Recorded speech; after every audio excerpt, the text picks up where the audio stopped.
11 ka mga panibay sa barangay Paho, Dakbayan sa Lapu-Lapu ang naugdaw sa sunog kagabi. Samtang duha usab kastol sa merkado sa barangay Poblasyon ang gilamoy sa kayo. Si Luan Mirondina adunay live update. May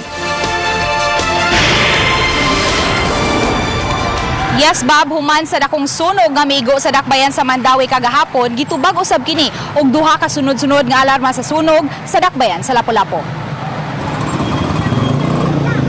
Way nahipos ni usa sa iyang mga butang ang 55 anyos nga si Renato Umolon dihang miigo ang sunog sa ilang panimay kagabi.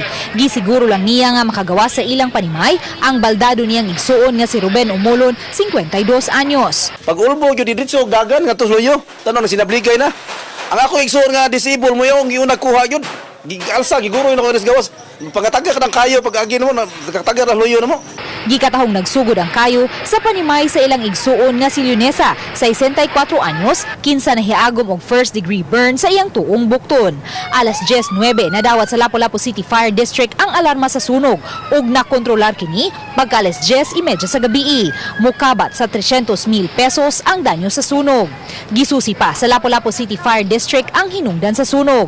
Samtang pagka alas 2:45 kaganihang kadlawon, gilamoy usab sa kayo ang duha ka stall sa may J. Rizal Street sa Barangay Poblasyon. Apektado sa sunog ang lugawan ug ang usa ka general merchandise. Alas 2:49 nakontrolar ang sunog.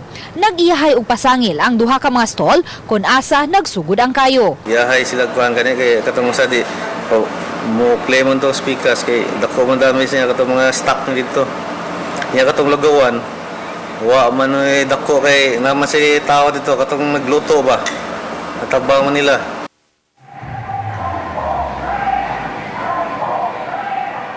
Bob, sa atong nasayran, walay problema sa luna ang sagad sa mga nabiktima sa sunog tungod kay ang luna nga gitukuran sa ilang panimay ilahaman. Mao ang lang ang problema karon, mao lang ang mga housing materials aron usod sila subling makatukod og bagong panimay. Hinuon aduna kitay nasayran nga may pipila sa mga nabiktima sa sunog nga nag-squat lang sa dapit ug nagpaabot na lang sila karon sa pahibaw o baka hukom sa ilahang outgoing barangay captain kinsa mao'y incoming mayor sa Dakbayan sa Lapu-Lapu nga si Jonard Ahong Chan.